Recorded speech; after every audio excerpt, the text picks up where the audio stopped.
Cómo alcanzar el contentamiento, por Jeremiah Burroughs. Ahora estamos llegando al cierre de este punto de la contentura que Jesucristo enseña a aquellos que están en su escuela. Hemos expuesto este punto para ustedes, mostrando en qué radica el arte, la habilidad y el misterio del contentamiento cristiano, así como muchas cosas en el camino de su aplicación, reprochando la falta de ella. En el capítulo anterior, concluí ese punto mostrando los diversos razonamientos de un corazón murmurador y descontento. Ahora, deseando terminar, dejaré lo dicho y procederé con lo que queda. Solo quedan estas dos cosas para trabajar sus corazones hacia esa gracia del contentamiento cristiano. Primero, proponer varias consideraciones para contentar el corazón en cualquier condición afligida. Segundo, proponer direcciones, lo que debe hacerse para trabajar nuestros corazones hacia esto. Primero, consideraciones para contentar el corazón en cualquier condición afligida. Primero, deberíamos considerar, en todas nuestras necesidades e inclinaciones al descontento, la grandeza de las misericordias que tenemos y la insignificancia de las cosas que nos faltan.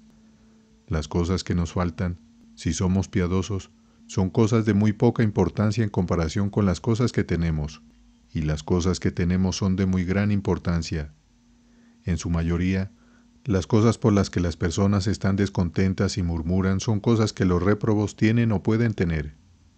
¿Por qué deberías preocuparte tanto por la falta de algo que un hombre o una mujer puede tener y aún así ser un réprobo? Como que tu riqueza no sea tan grande, tu salud no sea tan perfecta, tu crédito no sea tanto. Puedes tener todas esas cosas y aún ser réprobo. ¿Ahora estarás descontento por lo que un réprobo puede tener? Te daré el ejemplo de un par de hombres piadosos que se encuentran, Anthony y Dídimo. Dídimo era ciego, y sin embargo un hombre de dones y gracias muy excelentes. Anthony le preguntó si no estaba preocupado por su falta de vista. Confesó que sí, pero, dijo, deberías estar preocupado por la falta de lo que tienen las moscas y perros, y no más bien regocijarte y estar agradecido de tener lo que tienen los ángeles. Dios te ha dado esas cosas buenas que hacen gloriosos a los ángeles. ¿No es suficiente para ti, aunque carezcas de lo que tiene una mosca? Y así debería razonar el cristiano consigo mismo. ¿Por qué estoy descontento? ¿Estoy descontento por falta de lo que puede tener un perro? ¿Lo que puede tener un diablo? ¿Lo que puede tener un réprobo? ¿Debería estar descontento por no tener eso, cuando Dios me ha dado lo que hace gloriosos a los ángeles? Bendito sea Dios, dice el apóstol en Efesios 1, versículo 3, que nos bendijo con toda bendición espiritual en los lugares celestiales. Puede que no tengas tan grandes bendiciones en lugares terrenales como algunos otros tienen, pero si el Señor te ha bendecido en lugares celestiales, eso debería contentarte. Hay bendiciones en el cielo, y Él te ha colocado aquí por el momento, como en el cielo, en un lugar celestial. La consideración de la grandeza de las misericordias que tenemos y la pequeñez de las cosas que Dios nos ha negado es una consideración muy poderosa para trabajar esta gracia de la contentura. Segundo, la consideración de que Dios nos precede con sus misericordias debería contentarnos. Hablé de esto como un agravante de nuestro descontento, pero ahora lo usaré como una consideración para ayudarnos a encontrar el contentamiento. Ahora careces de muchos consuelos, ¿pero no ha estado Dios delante de ti antes? ¿O ya has tenido suficiente misericordia para que gastes toda la fuerza que tienes y todo el tiempo que vivirás para bendecir a Dios por lo que ya has tenido? Recuerdo la historia de un hombre bueno que vivió 50 años y disfrutó de su salud durante 48 años de una manera excepcional, y vivió en prosperidad, pero los últimos 2 años su cuerpo estaba enfermo, tenía estranguria y sufría mucho. Pero él razonó consigo mismo así: «Oh Señor, podrías haber hecho que toda mi vida fuera un tormento y dolor, pero me has dejado tener 48 años de salud. Alabaré tus misericordias por lo que he tenido, y alabaré tu justicia por lo que ahora siento». Oh, es una buena consideración para nosotros, pensar que Dios nos precede en el camino de la misericordia. Supongamos que Dios ahora les quitara su riqueza a algunos de ustedes que han vivido cómodamente durante mucho tiempo. Dirán, eso agrava nuestra miseria, que hayamos tenido riqueza. Pero es por su ingratitud que así es. Deberíamos bendecir a Dios por lo que hemos tenido, y no pensar que somos peores porque hemos tenido así y así. Podríamos haber sido siempre miserables. Quien no tiene otra agravación de su miseria, excepto que una vez fui feliz. Si no hay nada más que te haga miserable, entonces eso no es una agravación que no puedas soportar, porque hay mucha misericordia en eso de que una vez lo tuviste. Por lo tanto, deja que eso te contente. Tercero, la consideración de la abundancia de las misericordias que Dios otorga y disfrutamos. Es un dicho de Lutero: el mar de las misericordias de Dios debería tragarse todas nuestras aflicciones particulares. Nombra cualquier aflicción que tengas. Hay un mar de misericordia para tragárselo. Si viertes un cubo de agua en el suelo de tu casa, hace un gran espectáculo, pero si lo arrojas al mar, no hay señal de ello. Entonces, las aflicciones consideradas en sí mismas, pensamos que son muy grandes, pero consideradas con el mar de misericordias de Dios que disfrutamos, entonces no son tantos, no son nada en comparación. Cuarto, considera el modo de Dios hacia todas las criaturas. Dios lleva a todas las criaturas en una vicisitud de varias condiciones. Así, no siempre tenemos verano, sino que el invierno sucede al verano. No siempre tenemos día, sino que día y noche. No siempre tenemos buen tiempo, sino buen tiempo y mal tiempo. Las criaturas vegetativas no siempre florecen, pero la savia está en la raíz y parecen estar muertas. Hay una vicisitud de todas las cosas en el mundo. El sol no brilla siempre sobre nosotros aquí, sino que la oscuridad viene después de la luz. Ahora, viendo que Dios ha ordenado así las cosas con todas las criaturas, que hay una mezcla de condiciones, ¿por qué deberíamos pensar mucho que haya una vicisitud de condiciones con nosotros, a veces de una forma de prosperidad y a veces en una forma de aflicción? Quinto, las criaturas sufren por nosotros. ¿Por qué no estar dispuestos a sufrir, a ser útiles a Dios? Dios somete a todas las criaturas que están dispuestas a perder sus vidas por nosotros, a perder cualquier belleza y excelencia que tengan, a ser útiles para nosotros. ¿Por qué no estaríamos dispuestos a renunciar a cualquier cosa en el servicio a Dios? Ciertamente, no hay tanta distancia entre otras criaturas y la humanidad, como hay entre la humanidad y Dios. Esta expresión del mártir maestro Hooper, que leemos en el libro de los mártires, al trabajar para contentar su propio corazón y corazones de otros en medio de sus sufrimientos, hace esta comparación y puede recordarla todos los días. Él dijo: miro a la criatura y veo lo que sufre para ser útil para mí. Así las bestias deben morir, deben ser asadas en el fuego y hervidas, deben venir al plato, ser cortadas en pedazos, deben ser masticadas en la boca, y en el estómago convertirse en algo repugnante si alguien lo observara. Y todo para alimentarme, para ser útil para mi cuerpo, ¿y no estaré dispuesto a hacer cualquier cosa para Dios para su servicio? ¿Cuántas alteraciones sufre la criatura para ser útil para mí, para preservarme? Entonces, si Dios hará lo mismo conmigo para su uso, como somete a las criaturas para mi uso, ¿por qué no debería estar contento? Si Dios quita mi riqueza y me hace pobre, si Dios quita la vida, me corta en pedazos, me pone en prisión, lo que sea que haga, ¿aún no sufriré más por Dios que lo que la criatura sufre por mí? Y seguramente estoy infinitamente más obligado a Dios que la criatura a mí, y no hay tanta distancia entre mí y la criatura, como entre Dios y yo. Consideraciones como estas sobraron el corazón de ese mártir para estar contento en sus sufrimientos. Y cada vez que la criatura está en tus platos, puedes pensar: ¿qué? ¿Dios hace sufrir a la criatura para mi uso, no solo para mi nutrición, sino también para mi deleite? ¿Qué soy yo, entonces, en comparación con el Dios infinito? Sexto, considera que tenemos poco tiempo en este mundo. Si eres piadoso, nunca sufrirás excepto en este mundo, porque simplemente cierra los ojos y pronto llegará otra vida, como dijo aquel mártir a su compañero mártir. Simplemente cierra los ojos, dijo, y la próxima vez que los abras estarás en otro mundo. Cuando fue desterrado, Atanasio dijo, es solo una pequeña nube y pasará, sin embargo, pronto. Estas aflicciones son solo un momento. Cuando un marinero está en el mar, no le parece mucho si surge una tormenta, especialmente si puede ver el cielo despejado más allá. Él dice, pronto pasará. Considera que no tenemos mucho tiempo para vivir. Puede que termine antes de que nuestros días lleguen a su fin. Pero suponiendo que no lo haga, la muerte pondrá fin a todo. Todas las aflicciones y problemas pronto terminarán con la muerte. Séptimo, considera la condición en la que han estado otros que fueron superiores a nosotros. Hicimos uso de esto antes para mostrar el mal del descontento. Pero además, es un poderoso argumento para trabajar en nuestros corazones un contentamiento en cualquier condición. Muchas veces consideras quienes están por encima de ti, pero considera quienes están por debajo de ti. Jacob, quien era el heredero tanto de Abraham como de Isaac, pues la bendición estaba sobre él y la promesa corría en él, sin embargo, estaba en una condición pobre y humilde. Abraham, su abuelo, era capaz de formar una especie de ejército con los de su propia casa, 300, para luchar con un rey.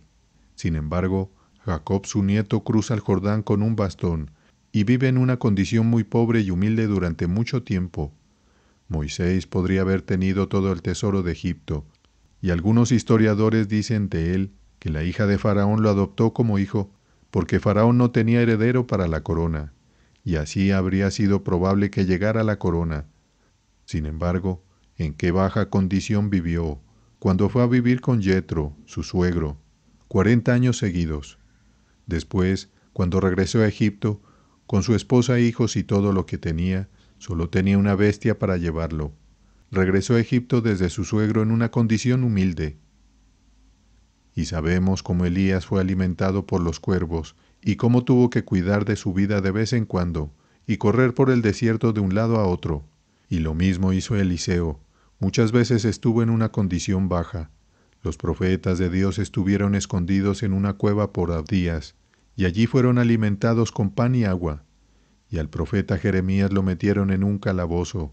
Y ¡oh, cómo lo trataron! Y sería interminable nombrar los detalles de los grandes sufrimientos del pueblo de Dios. En tiempos anteriores, a veces hemos utilizado este argumento de otras maneras. Los grandes instrumentos de Dios en la primera reforma vivieron en grandes aprietos, en una condición muy baja.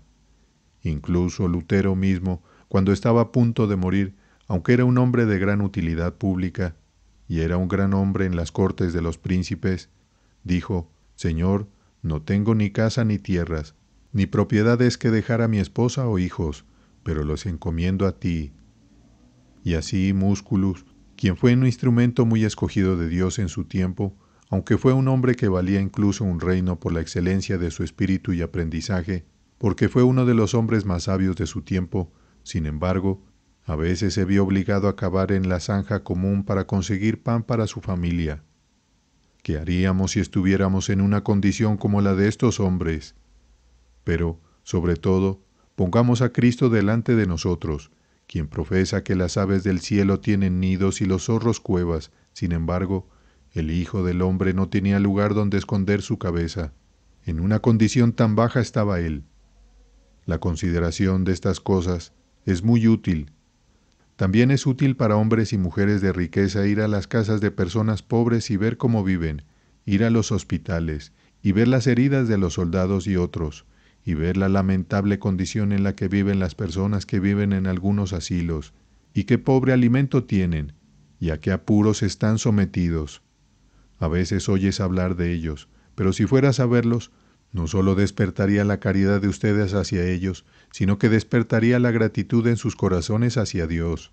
Sería un medio especial para ayudarlos contra cualquier descontento.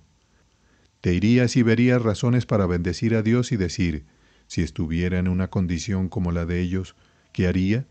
¿Cómo lo soportaría? Y sin embargo, ¿qué razón hay para que Dios así ordene y disponga las cosas para que ellos estén tan bajos en sus condiciones y yo tan alto? No conozco otra razón que la gracia libre. Dios tendrá misericordia de quien quiera tener misericordia. Estas son buenas consideraciones para el fomento del contentamiento. Octavo, antes de tu conversión, antes de que Dios obrara en tu alma, estabas contento con el mundo y sin gracia, aunque no tuvieras ningún interés en Dios ni en Cristo. ¿Por qué no puedes ahora estar contento con la gracia y las cosas espirituales sin el mundo? Si ustedes mismos estaban contentos con el mundo sin gracia, hay razón para que estén contentos con la gracia sin el mundo. Ciertamente hay infinitamente más razón. Ves que muchos hombres del mundo tienen una especie de contentamiento. No murmuran ni se quejan con el mundo, aunque no tengan ningún interés en Dios y en Cristo. Entonces no puedes tener tanto contentamiento con Dios y Cristo sin el mundo, como ellos pueden con el mundo sin Dios y Cristo. Es una vergüenza infinita que esto sea así. Noveno. Sí, considera, cuando Dios te ha dado tales contentamientos, no le has dado la gloria. Cuando Dios te ha dejado tener el deseo de tu corazón, ¿qué has hecho con el deseo de tu corazón? No ha sido para nada mejor por ello. Tal vez ha sido peor muchas veces. Por lo tanto, deja que eso te satisfaga. Encuentro con cruces, pero cuando tenía contentamiento y todas las cosas venían, Dios no recibió mucho o ningún honor de mí, y por lo tanto que eso sea un medio ahora para tranquilizarme en mis pensamientos de descontento. Décimo, finalmente, considera toda la experiencia que has tenido del hacer el bien de Dios en la falta de muchos consuelos.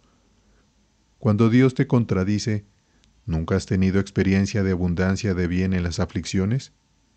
Es cierto, cuando los ministros solos les dicen a los hombres que Dios trabajará en el bien de sus aflicciones, los oyes hablar y piensan que hablan como buenos hombres, pero sienten poco o ningún bien, no sienten más que dolor.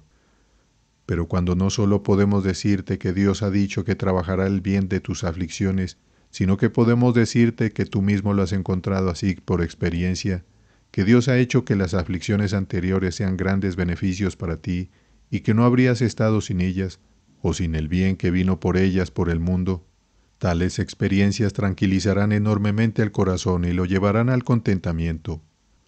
Por lo tanto, piensa así contigo mismo: Señor, ¿por qué no puede esta aflicción obrar un bien tan grande en mí como las aflicciones lo han hecho antes?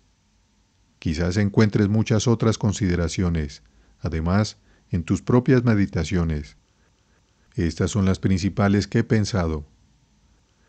Agregaré solo una palabra a esto, de uno que una vez fue un gran mercader y comerciante. Su nombre era Zenón, y sucedió una vez que sufrió un naufragio, y dijo: «Nunca hice un mejor viaje y navegaba mejor que en el momento en que sufrí un naufragio». Ahora, esto fue una extraña afirmación que nunca había hecho un mejor viaje. Sería un extraño paradigma para ustedes que son marineros decir que es un buen viaje cuando sufren un naufragio. Pero quiso decir porque obtuvo tanto bien por ello. Dios tuvo la bondad de bendecirlo hasta tal punto que ganó mucho para su alma por ello, tantas riquezas del alma que consideró que fue el mejor viaje que jamás haya tenido. Realmente, a veces es así. Sí, para ustedes que son piadosos, no tengo duda de que lo encuentran así, que sus peores viajes han resultado ser sus mejores. Cuando te encuentras con las mayores cruces en un viaje, Dios ha tenido la bondad de convertirlas en un mayor bien para ti, de alguna manera. Es cierto, podemos desear cruces para que se conviertan en otras ventajas, pero cuando Dios en su providencia ordena las cosas de manera que te encuentres con malos viajes, puedes esperar que Dios los convierta en un mayor bien, y no dudo que aquellos que han sido ejercitados en las formas de la piedad por mucho tiempo tienen abundantes experiencias que han ganado por ellos. Sabes que a veces es mejor estar en un barco pequeño, ya que tienen una ventaja sobre los más grandes en las tormentas muchas veces.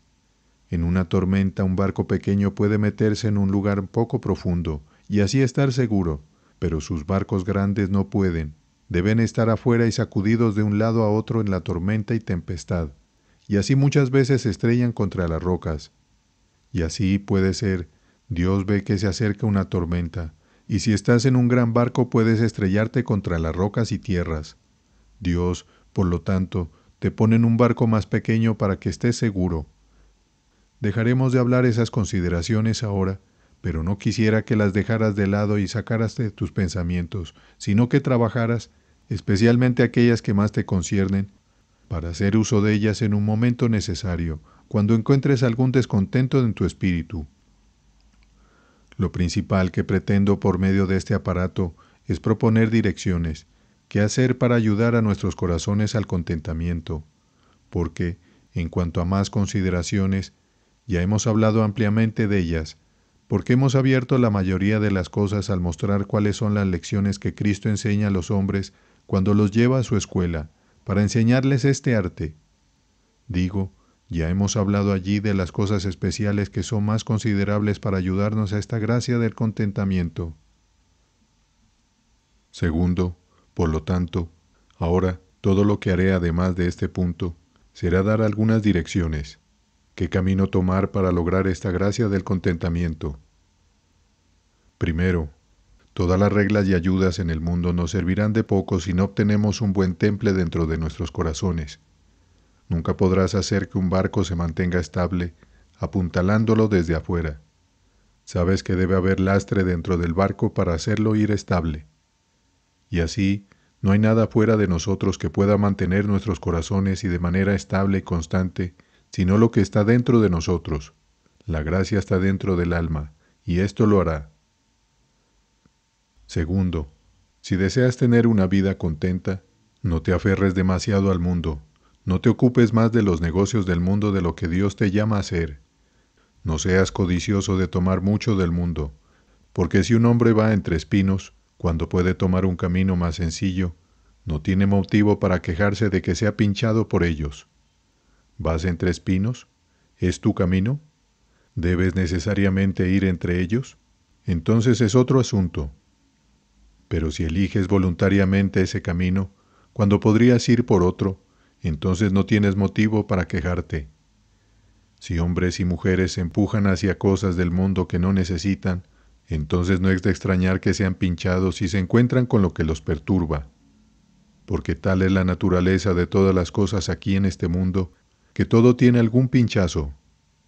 Nos encontraremos con decepciones y descontentos en todo lo que nos metamos, y por lo tanto, aquellos que tienen menos que hacer en el mundo, es decir, a menos que Dios los llame a ello, debemos agregar eso, es probable que se encuentren con muchas cosas que los insatisfagan. Tercero, asegúrate de tu llamado en cada negocio en el que te involucres. Aunque sea el menor negocio, asegúrate de tu llamado a él. Entonces, cualquiera que sea lo que encuentres, puedes tranquilizar tu corazón con esto. Sé que estoy donde Dios quisiera que estuviera. Nada en el mundo tranquilizará tanto el corazón como esto. Cuando me encuentro con cualquier cruz, sé que estoy donde Dios quisiera que estuviera. En mi lugar y llamado, estoy haciendo el trabajo que Dios me ha encomendado. Oh, esto te tiene que tranquilizar y contentar cuando te encuentres con problemas. Lo que Dios llama a un hombre, en eso puede encontrar consuelo pase lo que pase. Dios te mirará y te verá bendecido si estás en el trabajo al que Dios te llama. Cuarto, lo que acabo de decir es simplemente cierto si añado que camino según la regla en el trabajo al que soy llamado. Soy llamado a tal negocio, pero debo manejar este trabajo al que soy llamado según la regla. Debo andar conforme a la palabra, ordenar mi vida en este negocio según la mente de Dios en la medida de mis capacidades. Ahora, añade esto a lo otro, y entonces la tranquilidad y la paz del alma pueden ser perfectas de cierta manera. Cuando sé que no me he puesto a mí mismo en el trabajo, sino que Dios me ha llamado a él, y camino conforme a la regla de la palabra en ello, entonces pase lo que pase, Dios cuidará de mí allí. Fue dicho por un pagano, si quieres someter todas las cosas a ti mismo, sujétate a la razón y así harás que todas las cosas estén bajo de ti. Puedo añadir un poco más. Si sujetas todas las cosas debajo de ti, sujétate a Dios, y entonces, la verdad es, todas las cosas están bajo control. Como hemos insinuado muchas veces, la razón por la cual muchos de nuestros nobles han sido tan malignos entre nosotros es porque están dispuestos a ser esclavos ellos mismos bajo algunos que están sobre ellos en la corte, para que puedan mantener a sus vecinos bajo, para ser esclavos de ellos. Pues, ¿sabes? Cualquier hombre que antes era grande en la corte podía aplastar a cualquier campesino con quien estuviera enojado. Si hubiera un gobierno arbitrario, entonces todos aquellos que estuvieran dispuestos a ser vasallos y esclavos del príncipe podrían hacer que todos los demás fueran vasallos y esclavos bajo ellos. Ahora, sé dispuesto a ser un vasallo de Dios y a estar absolutamente bajo el mandato de Dios, y entonces, digo, todas las cosas en el mundo están bajo de ti. Todo es vuestro, dice el apóstol, la vida y la muerte, todo es vuestro, y vosotros sois de Cristo, y Cristo de Dios. Todas las cosas en el mundo son útiles para ese hombre o mujer que es útil a Dios. Es una poderosa recomendación del servicio de Dios. Sé dispuesto a ser útil a Dios tú mismo, y Dios hace que todas las cosas en el mundo sean tus siervas, porque así lo son. Dirás, ¿cómo son mis siervas? No puedo mandarles. Son siervas en esto, que Dios las ordena todas para que trabajen para tu bien. No hay nada en el mundo, sino, dice Dios, que trabajará para tu bien, y te será útil, si tú me eres útil a mí. ¿Quién no querría ahora ser siervo de Dios? Sujétate a ti mismo a Dios, y todas las cosas te serán sujetas a ti. Mientras nos mantengamos dentro de nuestros límites, estamos bajo protección. Pero si alguna vez rompemos nuestros límites, debemos esperar que nos suceda lo mismo que a los ciervos en el parque. Mientras los ciervos permanezcan dentro del cerco, ningún perro vendrá tras ellos, y pueden alimentarse tranquilamente, pero deja que los ciervos salgan del cerco y entonces cada perro del país los perseguirá. Así es con los hombres. Permitan que hombres y mujeres se mantengan dentro de los límites del mandamiento de Dios, de la regla que Dios les ha establecido en su palabra, y entonces estarán protegidos por Dios, y puedan ocuparse en sus negocios en paz, y nunca serán molestados por nada, sino echar todas sus preocupaciones sobre Dios. Dios proveerá para ellos, pero si cruzan el cerco, si pasan sus límites, entonces pueden esperar encontrarse con problemas y aflicciones y descontento, y por lo tanto, esa es una cuarta dirección, caminar por la regla. Quinto, ejercita mucha fe, y ese es el camino para el contentamiento. Después de haber hecho todas las consideraciones que la razón pueda sugerirte, si encuentras que éstas no lo hacen, entonces clama por la gracia de la fe.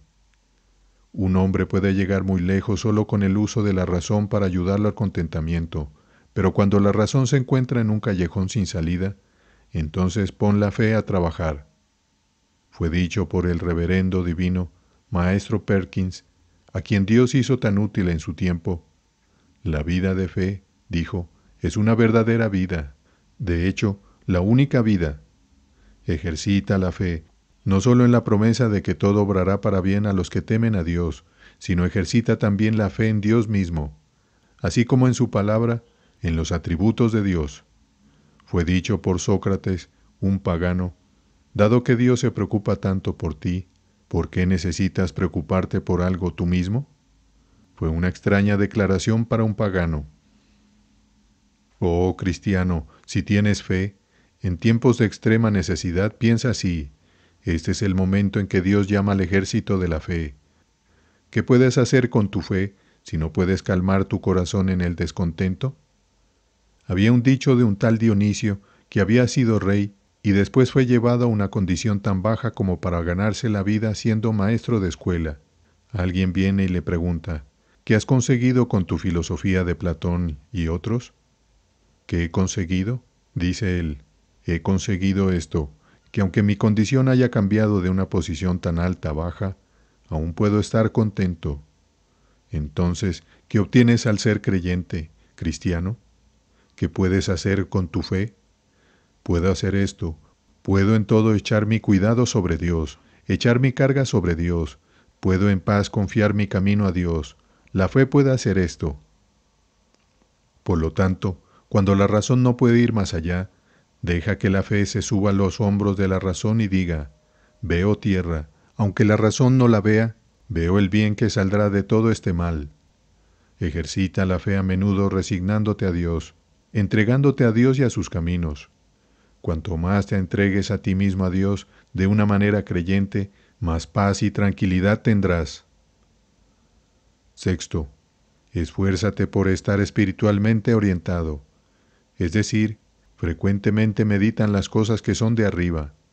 Sí, pues habéis resucitado con Cristo, dicen las Escrituras. Buscad las cosas que son de arriba, donde está Cristo sentado a la diestra de Dios. Estad mucho en pensamientos espirituales, en conversación con las cosas de arriba. Muchos cristianos que tienen interés en las cosas del cielo conversan muy poco con ellas. Sus meditaciones no son mucho sobre cosas celestiales. Algunos dan esto como la razón por la cual Adán no vio su desnudez. Piensan que él había tenido tanto trato con Dios y con las cosas por encima del sentido, que no le importaba tanto o no pensaba en lo que era la desnudez. Si eso fue así o no, no lo diré, pero esto digo, y estoy seguro, la razón por la cual estamos tan preocupados con nuestra desnudez, con cualquier carencia que tengamos, es porque conversamos tan poco con Dios, tan poco con cosas espirituales. Conversar con cosas espirituales nos elevaría por encima de las cosas del mundo. Aquellos que son mordidos o golpeados por una serpiente es porque pisan la tierra. Si pudieran ser elevados por encima de la tierra, nunca tendrían que temer ser picados por serpientes que están arrastrándose debajo. Así puedo comparar el desorden pecaminoso del murmurar, y las tentaciones y males que vienen de eso, a las serpientes que se arrastran arriba y abajo. Pero si pudiéramos elevarnos más alto, no seríamos picados por ellas. Una conversación celestial es el camino hacia el contentamiento. Séptimo, no se prometan demasiado de antemano, no cuenten con cosas demasiado grandes. Es bueno para nosotros tener expectativas muy bajas y no pensar en alcanzar muy alto. No se eleven demasiado en sus pensamientos de antemano, pensando, oh, si tuviera esto y aquello, e imaginándose grandes cosas, si no sean como el buen Jacob. Ustedes saben que él fue un hombre que llevó una vida muy contenta en una condición humilde, y dijo, Señor, si tan solo tengo ropa para vestirme y comida para comer. No miraba más alto, estaba contento con eso. Así que si no eleváramos nuestros pensamientos tan alto y pensáramos que podríamos tener lo que otros tienen, tanto y tanto, no estaríamos tan angustiados cuando nos encontramos con decepciones. Así dice Pablo, pero si tenemos alimento y abrigo, con esto estemos contentos. No se elevó demasiado en alto. Aquellos que miran cosas altas en el mundo encuentran decepciones, y así llegan a estar descontentos. Sean tan elevados como quieran en meditaciones espirituales. Dios les da libertad para eso a cualquiera de ustedes para que sean tan elevados como quieran, por encima de los ángeles. Pero, para su estado externo, Dios no quiere que apunten a cosas grandes. ¿Buscas cosas grandes?, dijo el Señor a Baruc. No las busques. Jeremías 45, versículo 5. Tendrás tu vida como despojo. En estos tiempos especialmente, sería un mal muy grande para cualquiera apuntar a cosas grandes. No las busques, estén dispuestos a tomar en lo bajo y a gatear bajo, y si Dios los levanta, tendrán motivo para bendecirlo. Pero si no fueran levantados, no habría mucho problema. Uno que gatea bajo no puede caer muy lejos, pero son aquellos que están en lo alto cuya caída los lastima más. Esta es una buena regla. No se prometan grandes cosas, ni apunten a cosas grandes en el mundo. Octavo, trabajen para que sus corazones estén muertos al mundo. No debemos contentarnos con haber adquirido algún razonamiento sobre la vanidad de la criatura y cosas como estas, sino que debemos ejercitar la mortificación y ser crucificados para el mundo. Pablo dijo, muero cada día. Nosotros deberíamos morir cada día para el mundo. Somos bautizados en la muerte de Cristo. Eso es para significar que hemos tomado tal profesión como para profesar ser incluso como hombres muertos para el mundo. Ahora, ninguna cruz que suceda en el mundo molesta a aquellos que están muertos. Si nuestros corazones estuvieran muertos para el mundo, no nos molestaríamos mucho en los cambios del mundo, ni con los vaivenes de las cosas mundanas. Es muy digno de notar en esos soldados que vinieron a quebrar los huesos de Cristo, que quebraron las piernas de uno que fue crucificado con él y las del otro, pero cuando llegaron a Cristo, encontraron que él estaba muerto, y así no quebraron sus huesos. Hubo una providencia en ello, para cumplir una profecía, pero porque encontraron que él estaba muerto, no quebraron sus huesos. Dejen que las aflicciones y problemas los encuentren con un corazón mortificado para el mundo, y no quebrarán sus huesos. Aquellos cuyos huesos son quebrantados por cruces y aflicciones son aquellos que están vivos para el mundo, pero no están muertos para el mundo. Pero ninguna aflicción o problema quebrantará los huesos de aquel que tiene un corazón mortificado y está muerto para el mundo, es decir, no serán muy dolorosos para aquellos que están muertos para el mundo. Esto, temo, es un misterio y un enigma para muchos, que alguien esté muerto para el mundo, que esté mortificado para el mundo.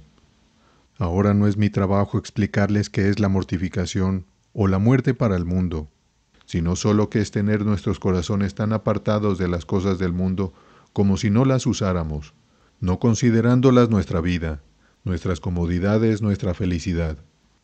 Las cosas en las que consiste nuestra felicidad son de un tipo diferente y podemos ser felices sin estas. Eso es una especie de muerte al mundo. 9. No permitan que se concentren demasiado en sus aflicciones, es decir, que ocupen demasiado sus pensamientos en mirar hacia abajo en sus aflicciones. Encuentras a muchas personas cuyos pensamientos están ocupados en los que son sus cruces y aflicciones. Están completamente pensando y hablando de ellas. Es justo con ellos como un niño que tiene una llaga. Su dedo está siempre en la llaga. Así son los pensamientos de hombres y mujeres siempre en sus aflicciones. Cuando se despiertan en la noche, sus pensamientos están en sus aflicciones, y cuando conversan con otros, quizás incluso cuando están orando a Dios, están pensando en sus aflicciones. Oh, no es de extrañar que vivan una vida descontenta, si sus pensamientos están siempre concentrados en tales cosas. Deberían más bien esforzarse por tener sus pensamientos en aquellas cosas que pueden consolarlos. Hay muchos que, si les proponen alguna regla para hacerles bien, la aceptarán bien mientras estén con ustedes y les darán las gracias por ella, pero cuando se hayan ido pronto la olvidarán. Es muy digno de notar de Jacob que cuando su esposa murió al dar a luz, ella llamó al niño Benoni, es decir, hijo de mis dolores. Pero Jacob pensó consigo mismo, si llamo a este niño Benoni, cada vez que lo nombre me recordará la muerte de mi esposa querida, y esa aflicción, y eso será una aflicción continua para mí. Por lo tanto, no quiero que mi hijo tenga este nombre. Así que el texto dice que Jacob llamó su nombre Benjamín, el hijo de mi diestra. Ahora esto es para mostrarnos esto, que cuando nos sucedan aflicciones no debemos ceder a tener nuestros pensamientos continuamente en ellas, sino más bien en aquellas cosas que puedan despertar nuestra gratitud a Dios por las misericordias. Hay una comparación hecha por Basilio, un hombre erudito. Es en este caso como hombres que tienen los ojos doloridos. No es bueno para ellos estar siempre mirando al fuego o a los rayos del sol. No, dice él, uno que tiene los ojos doloridos debe obtener cosas que le sean adecuadas y objetos que sean aptos para alguien con tales ojos débiles. Por lo tanto, obtienen colores verdes y cuelgan sarga verde delante de sus ojos porque es más adecuada para ellos. Es exactamente lo mismo con los espíritus débiles. Un hombre que tiene un espíritu débil no debe estar mirando al fuego de sus aflicciones, a esas cosas que deprimen, que los derriban, sino que deben estar más bien mirando lo que puede ser adecuado para curarlos y ayudarlos. Deberían considerar más esas cosas que las otras. Será de gran utilidad y beneficio para ustedes, si lo toman a pecho, no estar siempre concentrados en aflicciones, sino en las misericordias. 10. Le ruego que observen esto, aunque olviden muchos de los otros. Hagan una buena interpretación de los caminos de Dios hacia ustedes. Si pueden hacer alguna buena interpretación de los caminos de Dios hacia ustedes, háganla.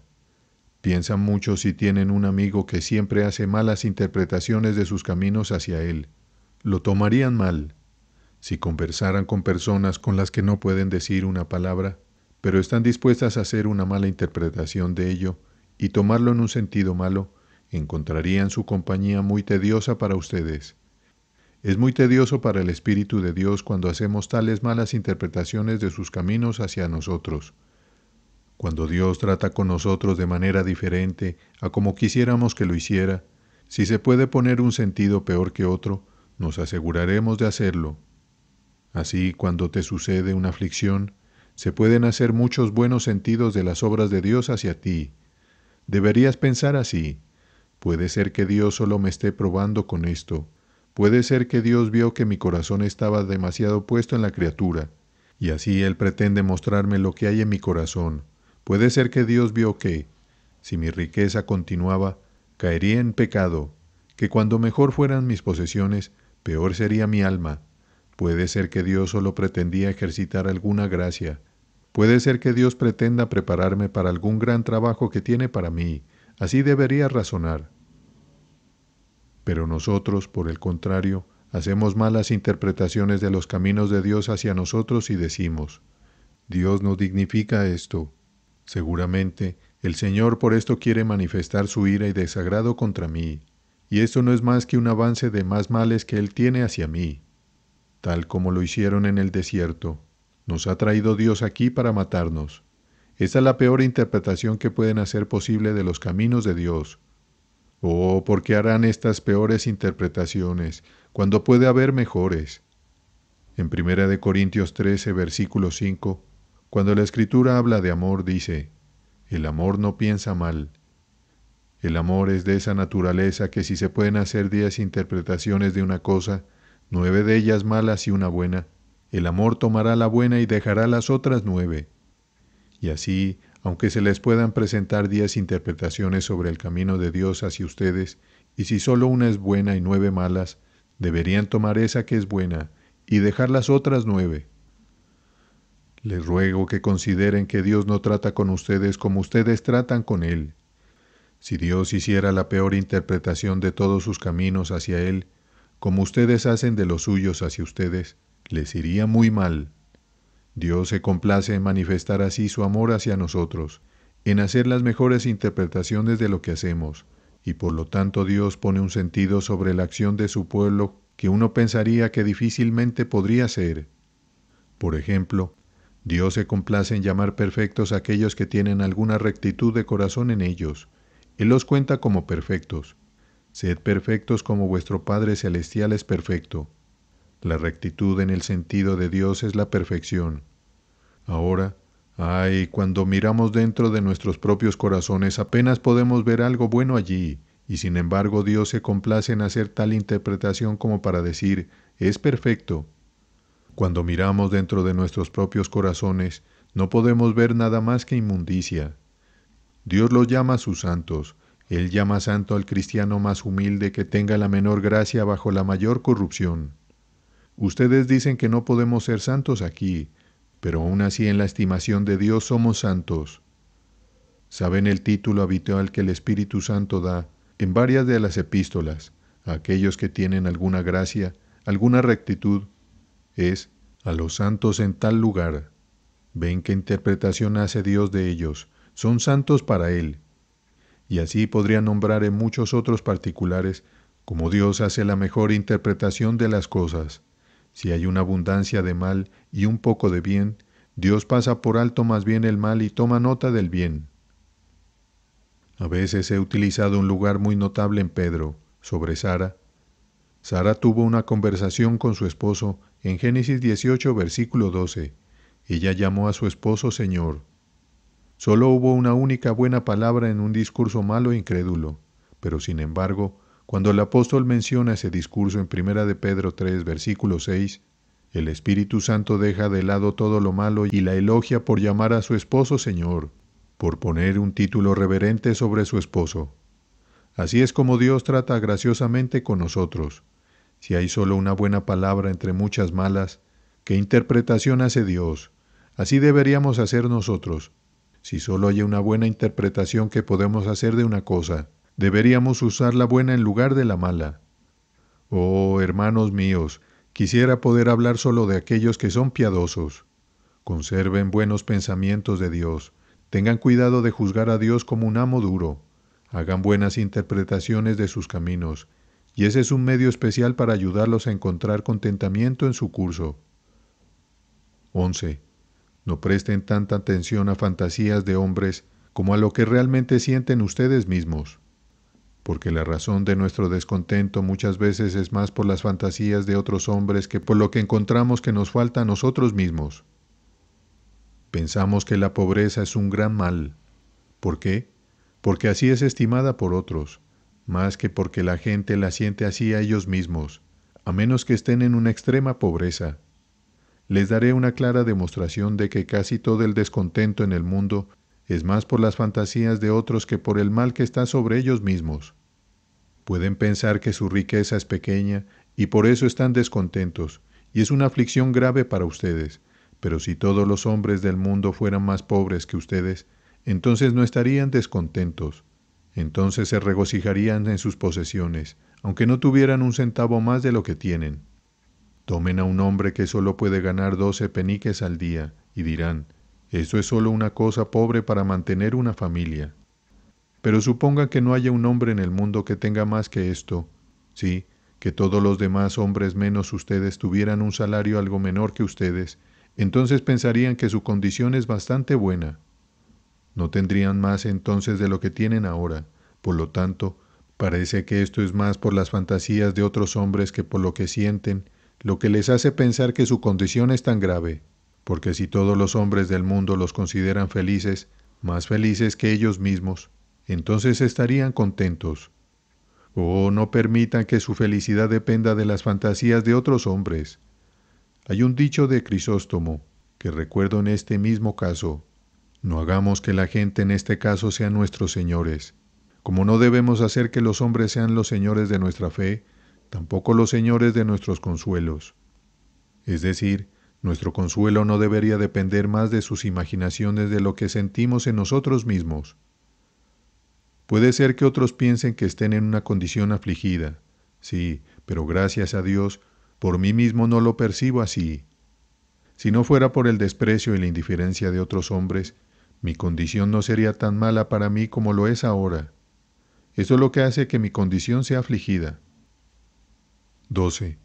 No te entregues desmedidamente a los placeres de este mundo cuando los tengas. Cuando los tengas, no te satisfagas demasiado con ellos. Es una regla cierta. Sin importar cuán desmedido sea un hombre o una mujer en la tristeza, cuando se les quita un consuelo, así de desmedidos estaban en su regocijo por el consuelo cuando lo tenían.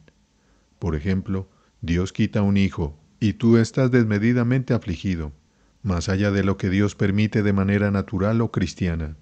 Ahora, aunque nunca supe antes cómo era tu corazón hacia el hijo, sin embargo, cuando veo esto, aunque eres un completo extraño para mí, puedo concluir sin falta la caridad que tu corazón estaba desmedidamente puesto en tu hijo o esposo, o cualquier otro consuelo por el cual te veo afligido cuando Dios lo ha quitado. Si escuchas malas noticias sobre tus bienes y tu corazón está deprimido de manera desmedida y estás de mal humor por tal o cual cruz, ciertamente tu corazón estaba desmedidamente puesto en el mundo.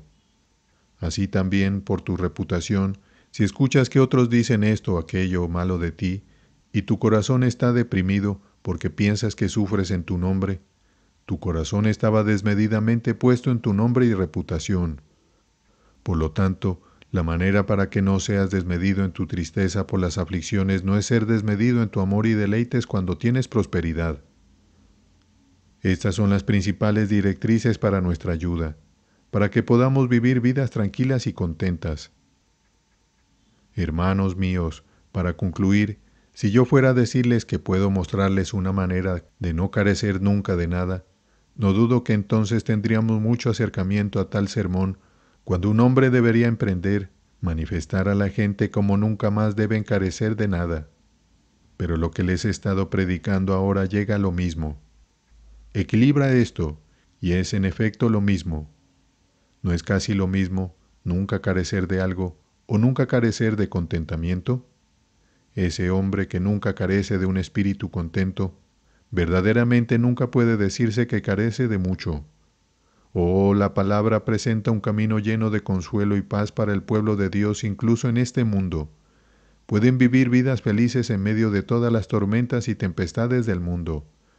Hay un arca en la que pueden entrar, y ningún hombre en el mundo puede vivir vidas tan cómodas, alegres y contentas como los santos de Dios. Oh, que hubiéramos aprendido esta lección. He dedicado muchos sermones a esta lección del contentamiento, pero temo que ustedes tardarán más en aprenderla de lo que yo he estado predicándola. Es más difícil aprenderla que predicar o hablar de ella. Recuerdo haber leído de un hombre que leyó ese pasaje en el Salmo 39. Pondré guarda en mis caminos, para no pecar con mi lengua. Él dijo, he estado 38 años aprendiendo esta lección y aún no he aprendido completamente. La verdad es que hay muchos, temo, que han sido profesantes cerca de 38 años, que apenas han aprendido esta lección. Sería una buena lección que los jóvenes profesantes comenzaran a aprender temprano, pero esta lección del contentamiento cristiano es tan difícil y tal vez pasen muchos años aprendiéndola. Temo que hay algunos cristianos que aún no han aprendido a no ofender groseramente con sus lenguas. La Escritura dice que toda la religión de un hombre es en vano si no puede controlar su lengua. Por lo tanto, uno pensaría que aquellos que hacen alguna profesión de piedad deberían aprender rápidamente esta lección, tal lección que, si no se aprende, hace vana toda su religión.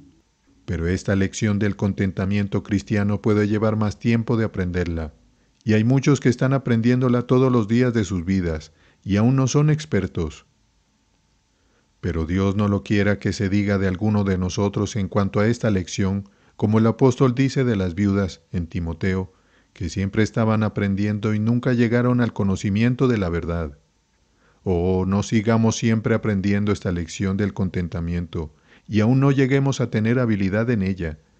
Pensaría mucho si hubiera estado en el mar 20 años y aún no hubiera adquirido habilidad en su arte de navegación. Dirán, he usado el mar 20 o tantos años, y espero que por este tiempo sepa lo que concierne al mar. Oh, que pudiera decir lo mismo con respecto al arte del cristianismo. Cuando se habla de deberes de un cristiano, oh, que los cristianos pudieran decir, he sido cristiano tanto tiempo, y espero que no falte algo que es necesario para ser un cristiano. Aquí hay una lección necesaria para un cristiano, que Pablo dijo, había aprendido en cualquier situación a estar contento. Oh, no estén contentos consigo mismos hasta que hayan aprendido esta lección del contentamiento cristiano y hayan obtenido alguna mejor habilidad en ella que antes. Ahora hay en el texto otra lección, que es una lección difícil. He aprendido a abundar. Eso no nos concierne tanto en este momento, porque los tiempos son tiempos aflictivos, y ahora, más que ordinariamente, hay una incertidumbre en todas las cosas en el mundo. En tiempos como estos hay pocos que tienen tanta abundancia que necesiten ser instruidos en esa lección.